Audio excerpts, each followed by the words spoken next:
And our objective was, as I told the school and the other schools that we have too, we're not interested in the 10%. We don't need the 10%. Your schools aren't closing because of the 10%. Right. Your schools are closing because of the 65% that are not really learning. Right. So if you're going to have a program has got to be one which will address that need. The need for our kids as a whole to advance, as opposed to just taking a select few. The quote in the Bible I always use, I say, a physician doesn't need healing.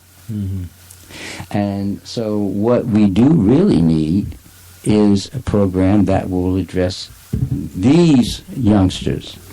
So our program, how we are able to prove what we're doing is through the debating system. Why? Because we debate against schools that are prep schools. Oh, wow. Wow. Right? We have prep schools that are in our program, but we have public schools too. And those public schools won the last 3 debates for the championship. Is that debate that your organization put on, is that debate held by New Jersey?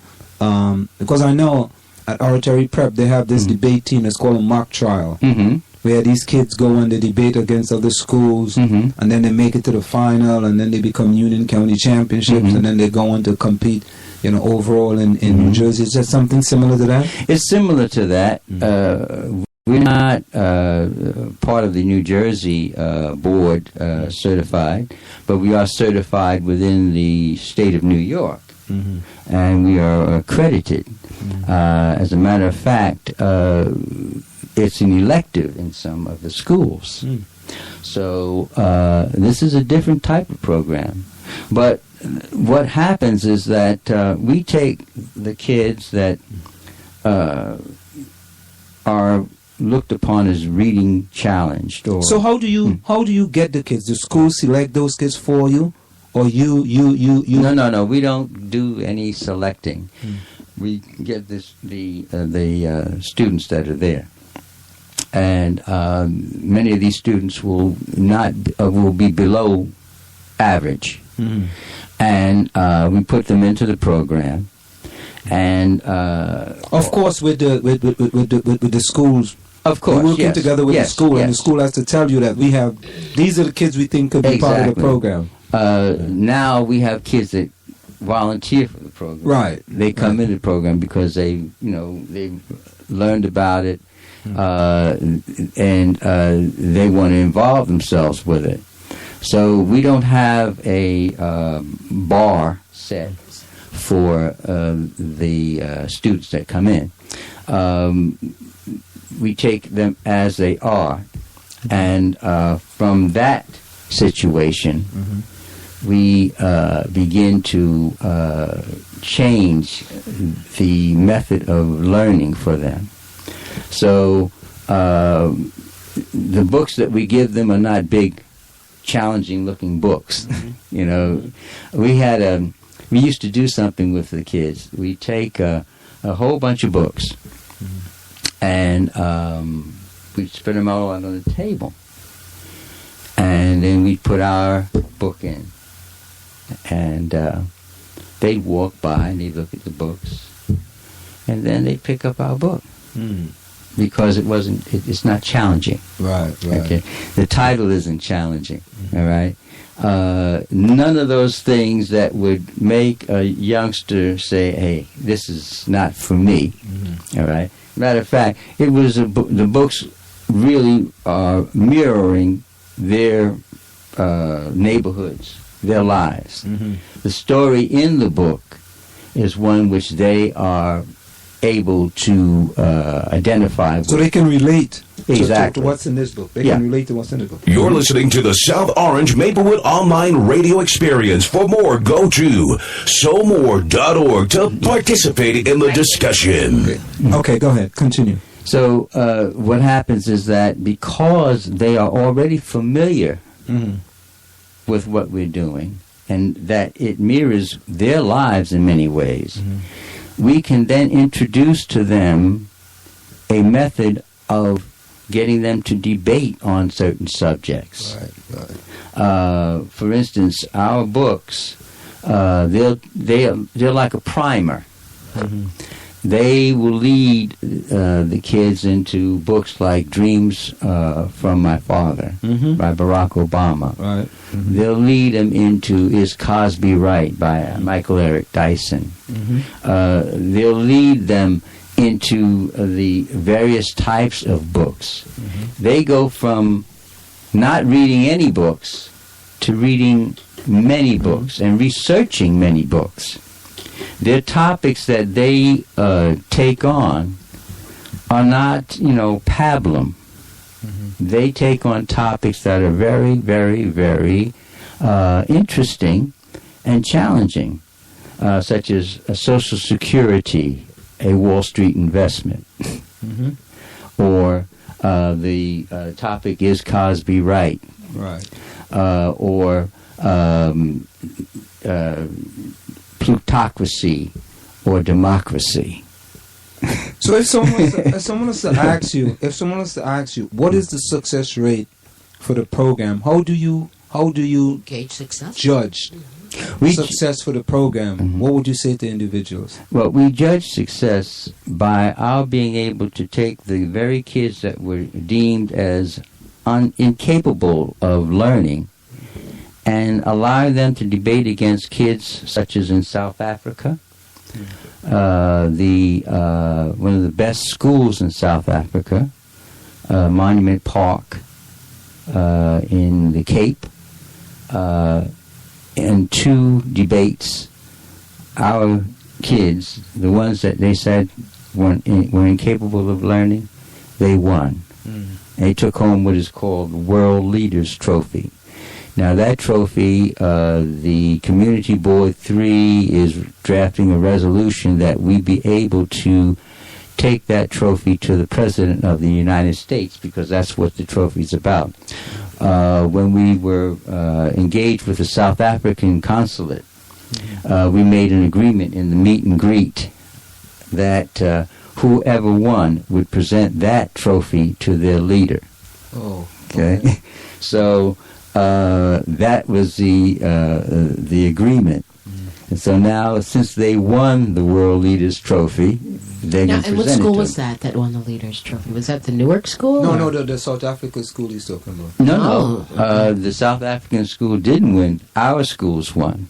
Oh, your school's one. Right, so... I thought you had a school in South Africa. Yes. No, they debated a school Oh, in they South debated. Africa. Yeah. A school in South Africa. Yes. Oh, okay. So Okay. the school that it wasn't a school; it was a representation of the USA. In other words, Okay. from Brooklyn, Newark, and You picked East the best of Orange. the best.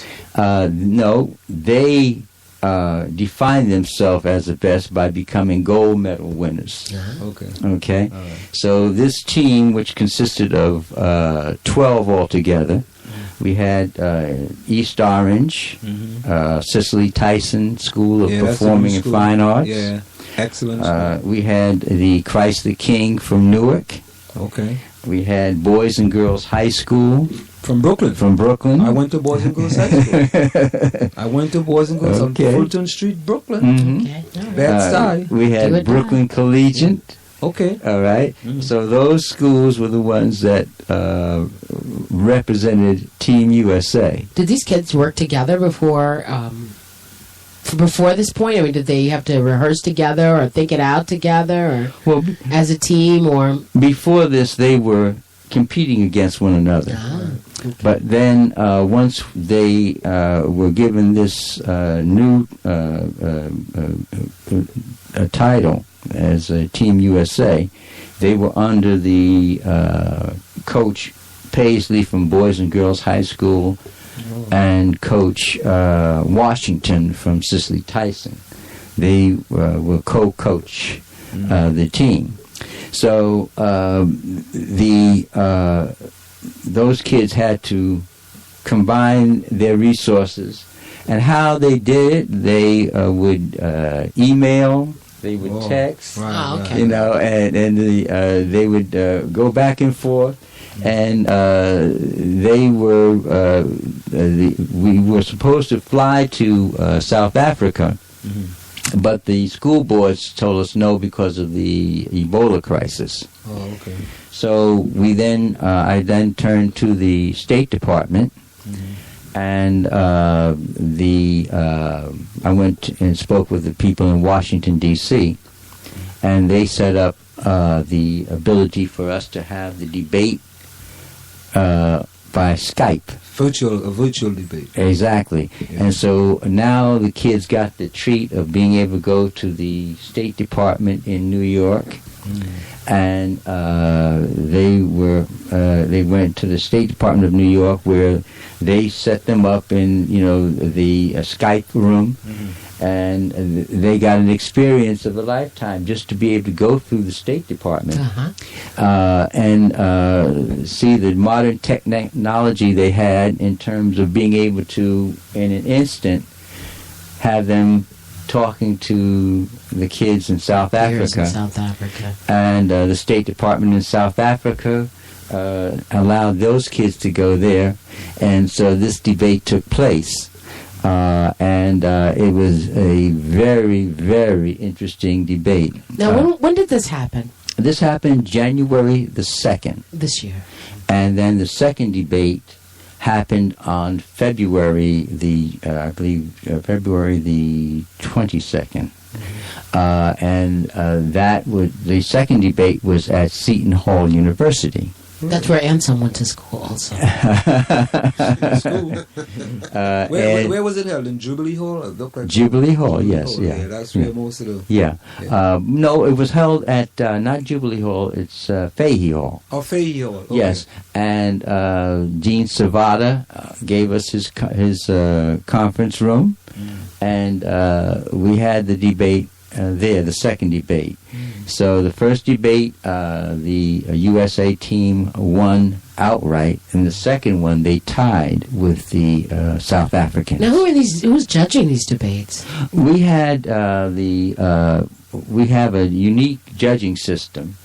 We have a judge advocate for each team. All right, the judge advocate obviously advocates for their team, but then we have neutral judges.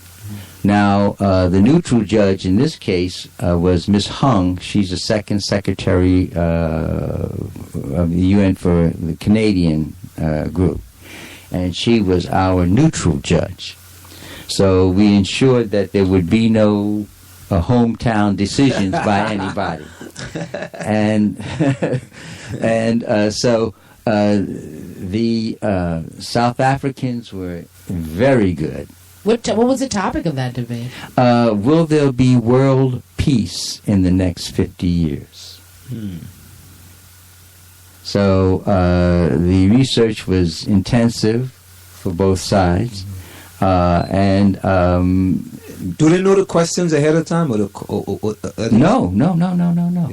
Like unlike here, unlike in South Orange or Maple, when you have a debate, they give them the questions. No. Well, the subject they knew the subject. They know the subject. Oh yeah, but they don't give them the question. No, when it comes to question and answer, they have to answer right off the top of their head. And the questions are put to them by the judge advocate of the other school. Oh, okay. And the neutral judge. Their judge will not get a chance to ask questions of their own team. Do you have any of these debates on YouTube or any of them clips of them anywhere? Yeah. Matter of fact, if you go on Solomon's Adventures at Solomon'sAdventures.com. You'll see they have a trailer, and you'll hear the debate. SOLOMAN? Solomon. Solomon. Solomon. Solomon's Solomon. Adventure. Adventure. Yeah. As a matter of fact, this is the instance. This is the first book. Not big or anything, is it?